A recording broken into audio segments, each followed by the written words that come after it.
जय हिंद। नमस्कार साथियों, आप सभी लोगों का मोस्ट वेलकम है आज के इस नए क्लास में।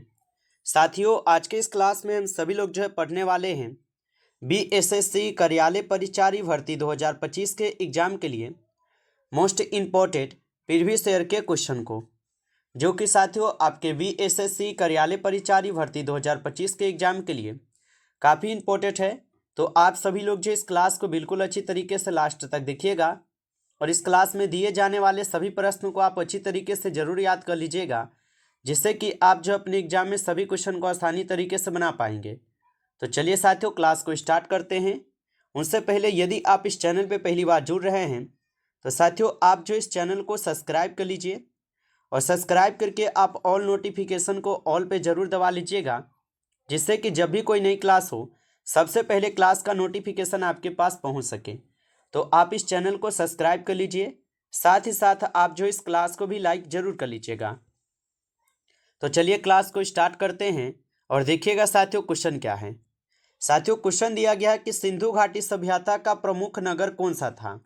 साथियों ये हर एक क्वेश्चन आपके एग्जाम के लिए काफ़ी इंपॉर्टेंट और सिलेक्टेड क्वेश्चन लिए गए हैं और आपके एग्जाम में साथियों 100% ये सभी क्वेश्चन आएंगे। आप अच्छे से इन प्रश्न को याद कर लीजिएगा और बताइएगा कि सिंधु घाटी सभ्यता का प्रमुख नगर कौन सा था।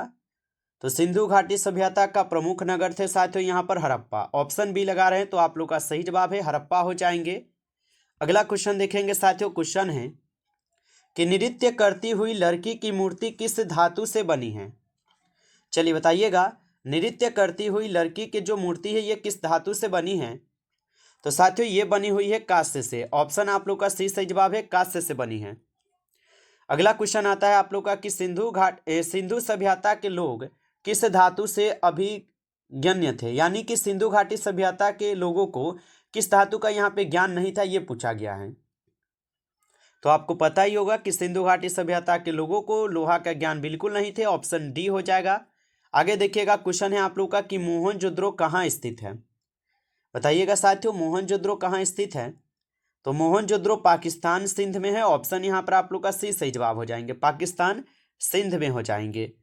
अगला क्वेश्चन साथियों, क्वेश्चन है कि ऋग्वेदिक आर्य मुख्य रूप से किस पेशों से जुड़े थे। साथियों ये सभी क्वेश्चन काफ़ी इंपॉर्टेंट और वीवीआई सेलेक्टेड क्वेश्चन हैं। ये सभी क्वेश्चन आपके पेपर में साथियों 100% आने वाले हैं। आप अच्छे से इन प्रश्नों को याद कर लीजिए और बताइए कि ऋग्वेदिक आर्य मुख्य रूप से किस पेशे से जुड़े थे। तो आप लोग याद रखिएगा ये पशुपालन से जुड़े थे। ऑप्शन बी लगा रहे हैं तो सही जवाब है पशुपालन होगा। आगे देखिए क्वेश्चन है आप लोग का सबसे पुराना वेद कौन सा है। चलिए साथियों बताइएगा सबसे पुराना वेद कौन सा है। तो सबसे पुराना वेद क्या लगा रहे हैं, ऋग्वेद बिल्कुल सही जवाब है। ऑप्शन बी लगा रहे हैं, बिल्कुल सही जवाब होगा। अगला क्वेश्चन देखिएगा, क्वेश्चन है वेदों को किस भाषा में लिखा गया है। बताइए साथियों वेदों को किस भाषा में लिखा गया है। तो याद रखिएगा वेदों को लिखे गए हैं संस्कृत भाषा में। ऑप्शन बी लगा रहे हैं तो सही जवाब है आपका संस्कृत भाषा में लिखी गई है। आगे देखिएगा साथियों, क्वेश्चन है महाजनपदों की संख्या कितनी थी। बताइए साथियों आप सभी लोग महाजनपदों की संख्या कितनी थी। तो महाजनपदों की संख्या आपको पता होगा कि कुल 16 महाजनपद थे। तो ऑप्शन सी लगा रहे हैं तो सही जवाब है 16 महाजनपद। अगला क्वेश्चन है साथियों कि बुद्ध का जन्म कहाँ हुआ था। बिल्कुल इजी क्वेश्चन है, इसका आंसर आप सभी लोग के लिए रहेंगे। ठीक है, सभी लोग इसका आंसर कमेंट करके बताएंगे। 9th नंबर क्वेश्चन का आंसर क्या होगा, बुद्ध का जन्म कहाँ हुआ था। आगे देखिए क्वेश्चन है महावीर स्वामी का जन्म कहाँ हुआ था। तो महावीर स्वामी का जन्म होता है आप सभी लोगों का कहाँ पे बताइए। चलिए तो यहाँ पे इस क्वेश्चन का आपका सही जवाब क्या होगा, जल्दी से आप लोग इसका आंसर भी कमेंट कीजिए। ये सभी क्वेश्चन पढ़ाए हैं और सभी लोगों को याद होना चाहिए। सभी लोग कमेंट करके बताइए 2 क्वेश्चन का आंसर। आगे देखिए क्वेश्चन है चौथी बौद्ध संगीत कहाँ हुई थी। तो चौथी बौद्ध संगीति कहाँ पर हुई थी। तो याद रख लीजिएगा चौथी बौद्ध संगीति होती है आपके कहाँ पर। तो ये होती है आप लोगों का कहाँ पर, तो आप बता देंगे ये होते हैं आपके कश्मीर में। ठीक है, याद रखेंगे, ऑप्शन सी यहाँ पे सही जवाब है। आगे देखिए क्वेश्चन है बौद्ध धर्म में महापरिनिर्वाण शब्द का संबंध किससे है। बताइएगा बौद्ध धर्म में महापरिनिर्वाण शब्द का संबंध हो जाएंगे आपके किससे, तो मृत्यु से। ठीक है, ऑप्शन यहाँ पर आप लोग का बी सही जवाब है, मृत्यु से। आगे देखिएगा क्वेश्चन है, क्वेश्चन क्या है कि मौर्य साम्राज्य की राजधानी कौन सी थी। बताइएगा साथियों मौर्य साम्राज्य की राजधानी कौन सी थी। तो मौर्य साम्राज्य की राजधानी थी यहाँ पर आप लोग का पाटलिपुत्र। ऑप्शन यहाँ पर आप सब लोग का बी सही जवाब है, पाटलिपुत्र होगा। अगला क्वेश्चन देखिएगा, क्वेश्चन है चंद्रगुप्त मौर्य ने किसकी मदद से मगध का सिंहासन प्राप्त किया था। चलिए इसका आंसर आप सभी लोग आंसर लगाइए क्या होगा। और साथियों आप लाइक नहीं किए हैं तो आप इस क्लास को पहले ज़्यादा से ज़्यादा एक बार आप लाइक कर लीजिए, और चैनल पे पहली बार जुड़ रहे हैं तो आप सब्सक्राइब करके ऑल नोटिफिकेशन को आप दबा के जुड़ जाइए, ताकि जब भी क्लास हो नोटिफिकेशन सबसे पहले आपके पास पहुंच सके। तो आप चैनल को सब्सक्राइब जरूर कर लीजिएगा, और यदि आपको पीडीएफ चाहिए रिवीजन के लिए तो आप कमेंट करके जरूर बताइएगा, ठीक है। अगर पीडीएफ चाहिए रिवीजन के लिए तो कमेंट जरूर कीजिएगा।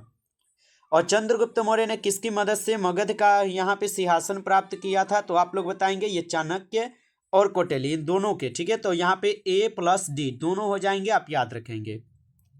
अगला क्वेश्चन आता है, कौटिल्य का प्रसिद्ध ग्रंथ कौन सा था। तो कौटिल्य का प्रसिद्ध ग्रंथ कौन सा है, तो याद रख लीजिएगा ये अर्थशास्त्र हो जाएंगे। ऑप्शन ए यहाँ पे सही जवाब है, अर्थशास्त्र। आगे देखिएगा, क्वेश्चन है आप लोग का कि अशोक ने किस युद्ध के बाद बौद्ध धर्म अपनाया था। तो अशोक ने किस युद्ध के बाद बौद्ध धर्म को अपनाए थे, तो याद रखेंगे कलिंग युद्ध अपनाए थे। ऑप्शन आप लोग का बी सही जवाब है, कलिंग युद्ध होगा। नेक्स्ट क्वेश्चन देखिएगा, क्वेश्चन है कि अशोक का प्रसिद्ध शिलालेख कहाँ स्थित है जिसमें धम्म नीति का उल्लेख है। तो अशोक का प्रसिद्ध शिलालेख कहाँ स्थित है जिसमें धम्म नीति का उल्लेख है, तो आप याद रख लीजिएगा गिरनार में है। ऑप्शन आप लोग का बी सही जवाब है, गिरनार में होगा।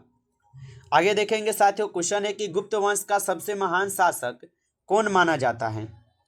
तो गुप्त वंश का सबसे महान शासक जो है साथियों कौन माने जाते हैं, तो याद रखेंगे समुद्रगुप्त माने जाते हैं। ऑप्शन ए यहाँ पे सही जवाब है, समुद्रगुप्त। आगे देखिएगा साथियों, क्वेश्चन है कि इलाहाबाद प्रशस्ति किसकी उपलब्धियों को दर्शाती है। तो इलाहाबाद प्रशस्ति किसकी उपलब्धियों को दर्शाती है, तो याद रखिएगा ये समुद्रगुप्त की उपलब्धियों को दर्शाती है ना। ऑप्शन बी हो जाएंगे सही जवाब, समुद्रगुप्त हो जाएंगे। आगे यहाँ पर क्वेश्चन है कि चंद्रगुप्त द्वितीय या विक्रमादित्य का दरबारी कवि कौन था। तो चंद्रगुप्त द्वितीय के दरबारी कवि देखा जाए तो कालिदास थे, ठीक है, याद रखिएगा कालिदास थे। ऑप्शन ए सही जवाब होगा। आगे देखिएगा साथियों, क्वेश्चन है कि हर्षवर्धन की राजधानी कहाँ थी। बताइए साथियों कि हर्षवर्धन की राजधानी कहाँ पर थी, तो याद रख लीजिएगा हर्षवर्धन की राजधानी कन्नौज में थी। ऑप्शन आप लोग का बी हो जाएंगे सही जवाब, कन्नौज में थी साथियों, याद रखेंगे। अगला क्वेश्चन आता है कि चीनी यात्री हैंसोंग किसके समय भारत आया था। बताइए साथियों कि चीनी यात्री हैंसोंग किसके समय भारत आए थे। तो चीनी यात्री हैंसोंग जो है ये हर्षवर्धन के समय में भारत आते हैं। ऑप्शन सी सही जवाब है, हर्षवर्धन। आगे देखिएगा, क्वेश्चन है आप लोग का कि हर्षचरित ग्रंथ किसने लिखा था। तो हर्षचरित ग्रंथ को किसने लिखा था, तो इनको लिखे हुए थे बाणभट्ट। ऑप्शन यहाँ पर आप लोग का बी सही जवाब है, बाणभट्ट लिखा था। अगला क्वेश्चन देखिएगा, क्वेश्चन है कि नालंदा विश्वविद्यालय की स्थापना किस शासक ने कराई थी। बताइए आप सभी लोग कि नालंदा विश्वविद्यालय की स्थापना किस शासक ने कराई थी, तो याद रख लीजिएगा नालंदा विश्वविद्यालय की स्थापना करवाते हैं कुमारगुप्त। ऑप्शन यहाँ पर आप लोग का बी सही जवाब है, कुमारगुप्त। अगला क्वेश्चन देखिएगा, आप लोग का क्वेश्चन है विक्रम संवत की शुरुआत किसने की थी। बताइए आप सभी लोग कि विक्रम संवत की शुरुआत किसने की थी। तो विक्रम संवत की शुरुआत किए थे विक्रमादित्य। ऑप्शन सी यहाँ पर लगा रहे हैं, तो आपका सही जवाब है विक्रमादित्य किए थे। आगे देखिएगा, क्वेश्चन है आपका कि कुषाण वंश का सबसे महान शासक कौन था। तो कुषाण वंश का सबसे महान शासक थे कनिष्क। ऑप्शन ए लगा रहे हैं, तो सही जवाब है आपका कनिष्क हो जाएंगे, याद रखिएगा। आगे देखिएगा, क्वेश्चन है आपका कि कनिष्क किस धर्म का महान संरक्षक था। बताइएगा कि कनिष्क किस धर्म का महान संरक्षक था, तो याद रखिएगा कनिष्क जो है ये बौद्ध धर्म के महान संरक्षक थे। ऑप्शन बी लगा रहे हैं, तो सही जवाब है आपके बौद्ध धर्म के हो जाएंगे। अगला क्वेश्चन आपका आता है, चौथी बौद्ध संगीति कनिष्क के शासनकाल में कहाँ हुई थी। तो चौथी बौद्ध संगीति कनिष्क के शासनकाल में कहाँ पर होती है, तो ये कश्मीर में होती है। ऑप्शन यहाँ पर आप लोग का सी सही जवाब है, कश्मीर में होती है, आप सभी लोग याद रखेंगे। अगला प्रश्न आता है कि भारत का राष्ट्रीय गीत कौन सा है। तो याद रख लीजिएगा साथियों, भारत का राष्ट्रीय गीत है आपके कौन, तो वंदे मातरम जो ये भारत का राष्ट्रीय गीत है। और राष्ट्रीय गान अगर पूछा जाए तो आप सभी लोग याद रख लीजिएगा ये जन गण मन है। चलिए आगे देखिएगा, क्वेश्चन है आप लोग का कि बिहार का कौन सा जिला लीची यानी लीची मतलब समझ ना लीची नगरी कहलाता है। तो आपको पता ही होगा कि लीची नगरी के लिए मुजफ्फरपुर प्रसिद्ध है। ऑप्शन आप लोग का बी हो जाएंगे सही जवाब, मुजफ्फरपुर। आगे यहाँ पर क्वेश्चन है कि पंचायती राज सबसे पहले किस राज्य में शुरू हुआ था? तो पंचायती राज सबसे पहले किस राज्य में शुरू होता है? तो राजस्थान में सबसे पहले पंचायती राज शुरू हुआ था। ऑप्शन ए हो जाएंगे सही जवाब। अगला क्वेश्चन देखेंगे साथियों। क्वेश्चन है संविधान के किस अनुच्छेद में समानता का अधिकार है? तो साथियों आपको पहले भी पढ़ा है कि समानता का अधिकार अनुच्छेद 14 से लेकर अनुच्छेद 18 तक में दी गई है। तो ऑप्शन ए यहाँ पर आप लोग का बिल्कुल सही जवाब है। अनुच्छेद 14 में क्या है? समानता का अधिकार। आगे देखेंगे क्वेश्चन है कि बक्सर का युद्ध जो है साथियों कब हुआ था? तो बक्सर का युद्ध होता है कब? तो बक्सर का युद्ध होता है 1764 में। ऑप्शन बी हो जाएंगे सही जवाब। 1764 में बक्सर का युद्ध हुआ था, याद रखिएगा। और प्लासी का युद्ध 1757 में हुआ था, इसको भी याद रखिएगा। और 1857 की क्रांति तो आपको पता ही है कि 1857 में क्या होता है? तो क्रांति होते हैं। नमस्कार साथियों, इस क्लास में टॉप आपके 35 क्वेश्चन थे जो काफ़ी इंपॉर्टेंट और सेलेक्टेड क्वेश्चन थे। ये सभी क्वेश्चन आपके एग्जाम के लिए। साथियों यदि आपको ये क्लास अच्छा लगा है तो आप इस क्लास को जो है लाइक जरूर कर लीजिएगा। और चैनल पे पहली बार जुड़ रहे हैं तो आप इस चैनल को सब्सक्राइब करके आप ऑल नोटिफिकेशन को दबा के ऑल पे जरूर दबा के जुड़ जाइए, ताकि जब भी क्लास हो सबसे पहले क्लास का नोटिफिकेशन आपके पास पहुँच सके। तो आप इस चैनल को सब्सक्राइब कर लीजिए। और यदि आपको रिविजन के लिए PDF चाहिए तो आप कमेंट करके जरूर बताइएगा।